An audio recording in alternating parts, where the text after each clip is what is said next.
Welcome to my version of First Things First, Nick Wright's Quarterback Mountain. The most unbiased, the most grounded, the most amazing quarterback rankings in the NFL and all of sports talk. That's what everyone says. I think it's amazing. I appreciate all the positive feedback. It's what you guys say. You guys say it's the best, the most grounded, the most unbiased. I appreciate it. Thank you. I tried my best. This mountain is done differently, though. Okay? It is strictly this past week. That's it. Nothing else. Nothing to do in the past. Nothing to do with week 3.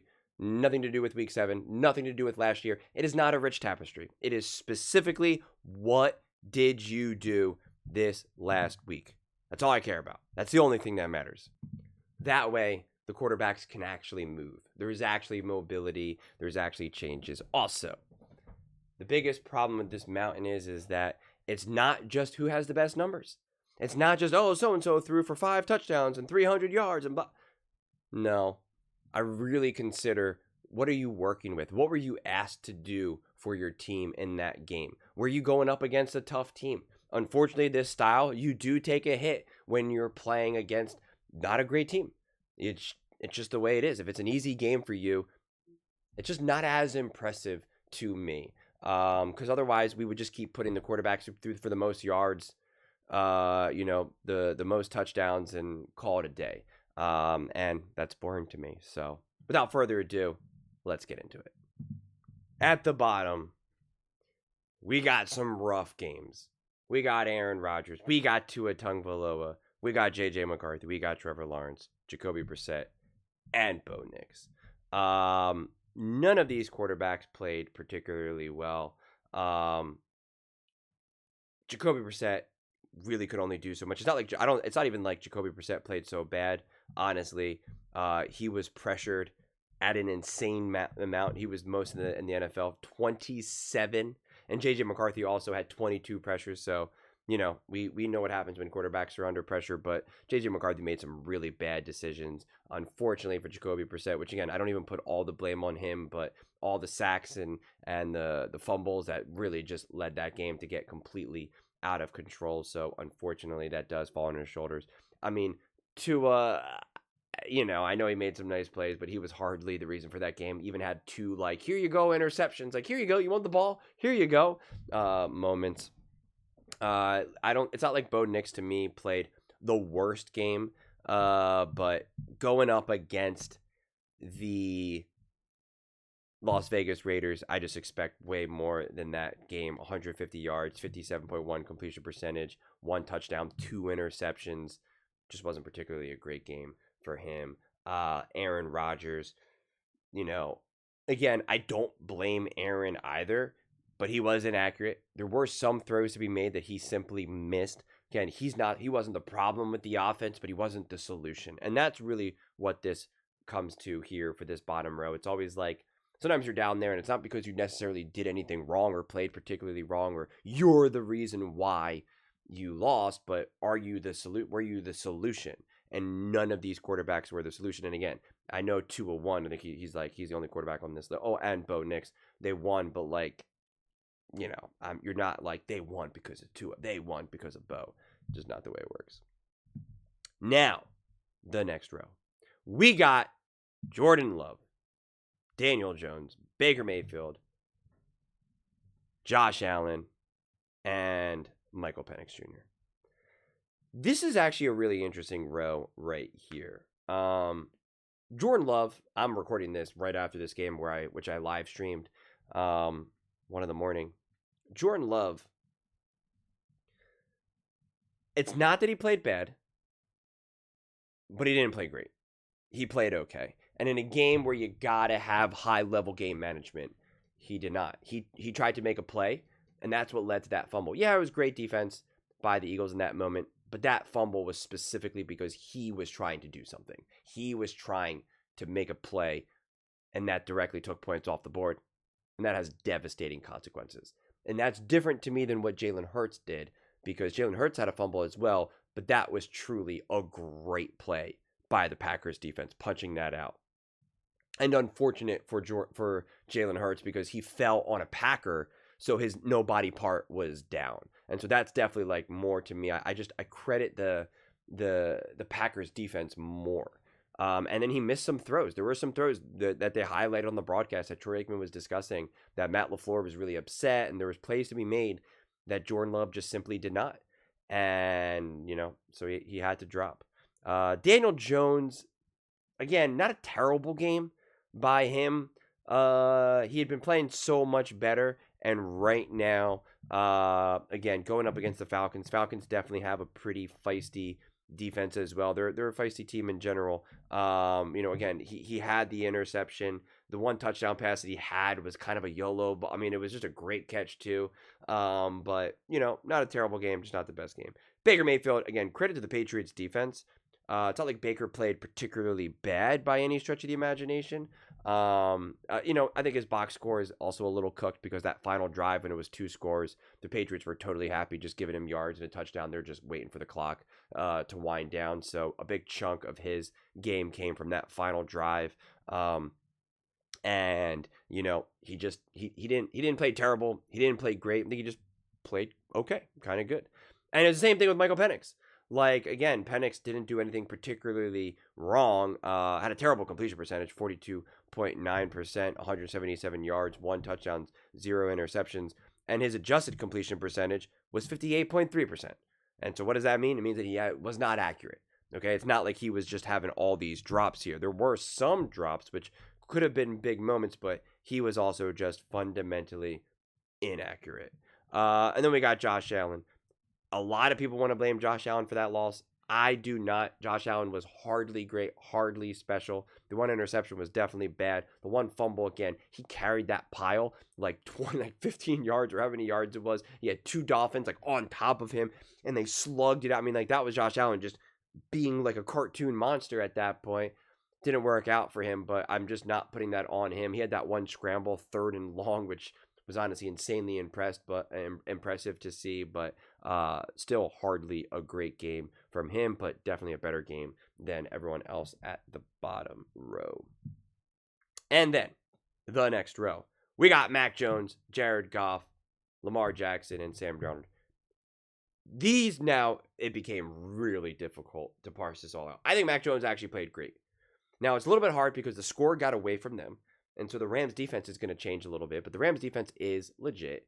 They made that game as competitive as you could.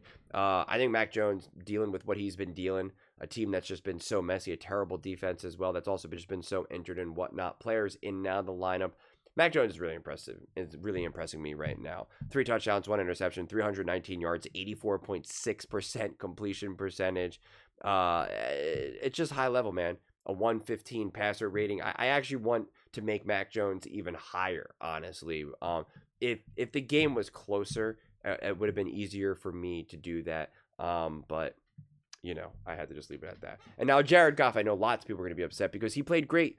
He really did. 75.8% completion percentage, 320 yards, 3 touchdowns, a passer rating of 135.9. It was against Marcus Mariota and the Commanders.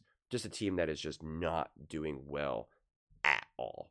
And it's just hard for me. It's hard for me. Like, I struggle with that and what Matthew Stafford. Like, it's just, when you blow out a team that's just clearly circling the drain, it's just hard. It really is. It's hard for me. Again, it's a great game in isolation, and I'm fine with it, but it doesn't impress me as much. It just doesn't. And listen, in a lot of ways, I can sometimes talk a game up like that, and even Jared Goff's game up like that, because it was a flawless game. And when you play flawlessly against a bad team, that does impress me. Yeah, in a lot of ways, Goff and the Lions are just victims of their own success in that moment. And in a lot of ways where I have Goff, I wish I put Stafford. Or excuse me, yeah, I wish I switched them, honestly. But like I said, they both played opponents that you're just like, so it's just hard. It really is. I still struggle with those rankings in that regard. Lamar Jackson, again, I hardly think he played this great game. I thought he managed that game pretty well. I think the Vikings have a great defense, and I think they did a great job taking away a lot of the big plays for Lamar and this offense. And this was less about Lamar being, Lamar and having this spectacular game and whatnot, but he took care of the ball. He did what he needed to do.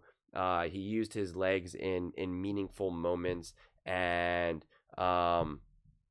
yeah, they had 4 drops. Because people will look at his completion percentage and his total yards. He had a 58.6% completion percentage and only 176 yards. The Baltimore Ravens had 4 drops. His adjusted completion percentage would have been top of the NFL at 84%. Nearly 20% of his passes were dropped. So can't particularly put that all on Lamar exactly. So, a little bit tough there. And I did not know what to do with Sam Darnold because Sam Darnold, that game was over in a blink of the eye. Literally 1 minute into the second quarter, they were already up 28-0 and 35-0. I mean, the game was over. And Sam Darnold played great. I mean, for what he was asked to do. I mean, he only threw the ball once in the second half, so he also gets knocked for that. I mean, he was 10 for 12, 83.3% completion percentage, 178 yards, 14.8 yards per attempt, 1 touchdown. He did have the 1 interception, which was also fluky, bounces off someone's helmet. He also did have the fumble and whatnot. So, again, he played great, but obviously in an incredibly limited, narrow role. So he also kind of gets knocked for that as well. But like I said, I don't know what to do with those games. That is the hardest part about doing a single game basis, because you're like, well, he actually played great. What do you want him to do? And it's like, I know, but that's the benefit of it. Of it changing week to week, because then it's not like you're frozen there in time. It's just how it is right now. And he gets to rise up in a much more meaningful game this coming weekend. And now we got, and I already regret this, row, mainly because of Stafford more than anything, honestly. Because Stafford did play great, the 4 touchdowns, 280 yards. Again, as I said before, obviously going up against just a defense that is absolutely decimated. In a lot of ways, especially because they played each other, Mac Jones and Jared Goff, I was more impressed with what Mac Jones had to deal with in that game.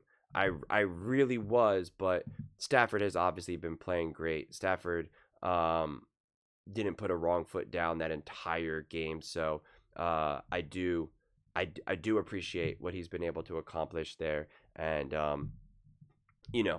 obviously balling right now and just playing at an incredibly high level.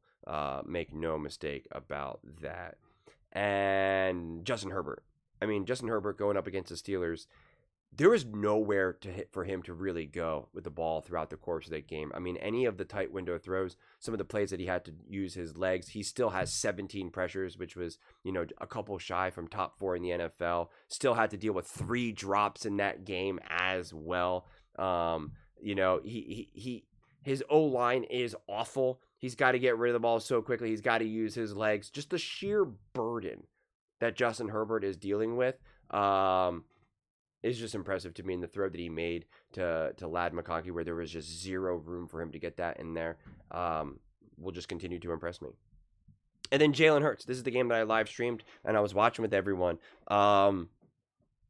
I'm just so impressed with Jalen Hurts' management. And this is why I put Jalen Hurts' game above that of, say, Sam Darnold or Jared Goff. Because that game, again, in isolation, you could say Sam Darnold had a better game, Jared Goff had a better game, Mac Jones had a better game. And it's all fair. 100%. It's all fair. But Jalen Hurts had to make plays. He had. There was no margin of error in that game. That game, the margin of, it was just a sliver. And you're on the road. I don't think Kevin Patullo is doing, their offensive coordinator is doing the best of jobs. And they really highlighted, in the broadcast, Joe Buck kind of went through a whole replay, leading up to the very end of the game, showing all the work that Jalen Hurts had to do with his legs, extending the plays, running away from Micah Parsons. Jalen Hurts had to carry a big load there, and his box score wasn't through the roof by any stretch of the imagination. And like I talked about earlier, he had the 1 fumble, but that was just a great defensive play, and that was on a play that he was still carrying the workload, that he then had to go use his legs to get the first down. But he had this beautiful throw to Devontae Smith, but ended up being the big difference maker. This was definitely more of a defensive-led game, but it was so close that it was just all Jalen Hurts needs to do is make a mistake and it's over, and he did not do that. He was just incredibly smart with his legs, made really high level passing and gotta have it moments. This one beautiful pass while scrambling on a third down to Will Shipley. Okay, like not AJ Brown, not Devontae, had some great high level throws and important third down conversions to Dallas Goedert and company. And so just a really impressive game in a true playoff environment. I'm watching that whole game, and the live stream was also saying like this feels like a playoff game. And so that's why, mainly because of the environment, Lambeau, how close it was, margin of error non-existent, and just seeing Jalen Hurts succeed in that role just really impressed me. Then we got the top two. And this is what's also going to flip some heads here. Drake May and Jackson Dart. Jackson Dart is genuinely carrying that team. And we saw the perfect example of that when he got knocked out of the game. And Russell Wilson came in. What did that team look like? Not so good, okay? I mean, Jackson Dart has no one on that offense. He's got no run support. I mean, he's carrying the weight of that New York Giants team, and he's succeeding. And it's just, I'm watching that game, and it's very impressive. And for pretty much that whole game, he's outplaying Caleb Williams, the number 1 overall pick. Like, he just is. And that's why I said I might just kind of change this to like impressive Mountain and not like who I think played the best, but who impressed me the most. That might start to slightly make more sense. But I've just been wildly impressed with what Jackson Dart has had to do. Now his coach got fired, really, really impressed.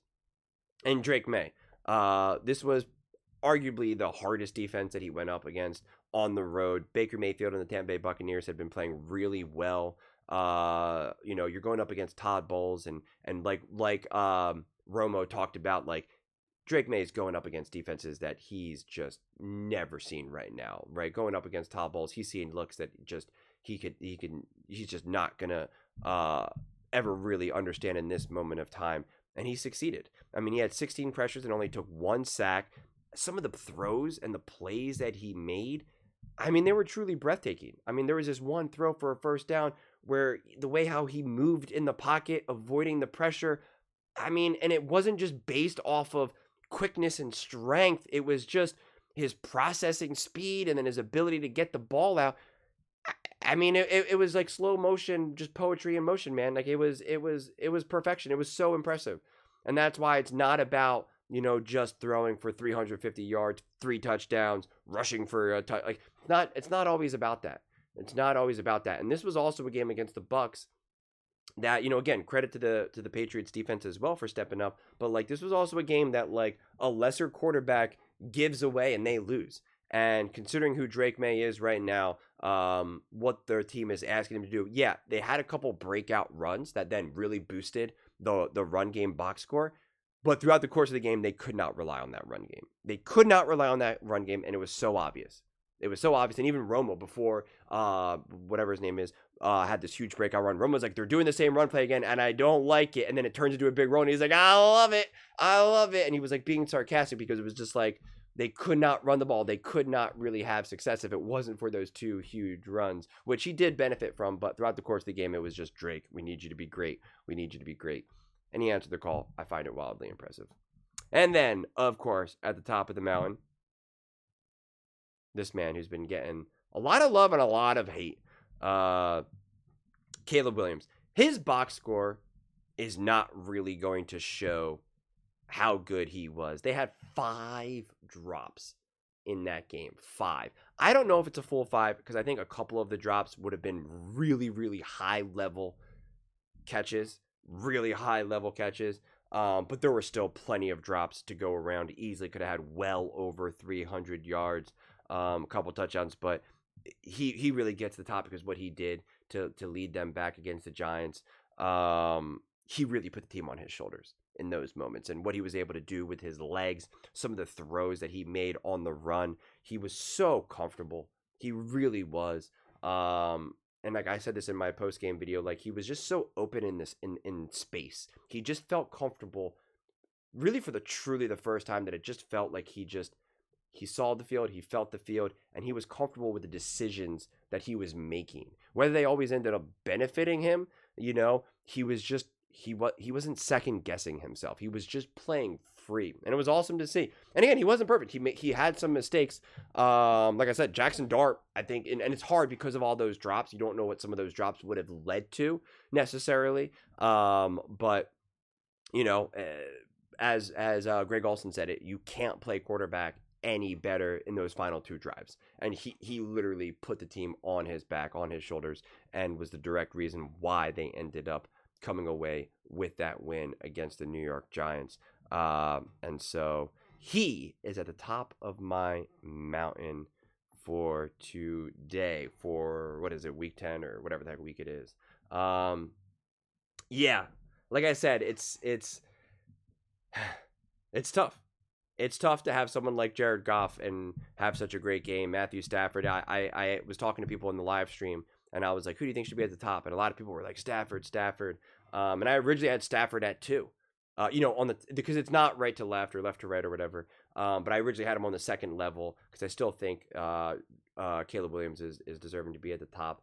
But I ultimately put him down because I really was more impressed with Jackson Dart, because it was going to be between that and Jackson Dart. And I was like, at the end of the day, man, I really was watching Jackson Dart and just being like, this guy has to do everything. This guy has to be the leading rusher. He's got to make all these big throws. He's got to scramble for his life. And that's why I'm just really going by, when I'm watching this game, who am I fundamentally impressed with? Not who's just throwing to like wide open receivers all game, who's just rolling a bad team, who's, it'll always be more impressive to me to see what a Jackson Dart is doing in that moment. I mean, also because he's a rookie as well, so that also kind of benefits him.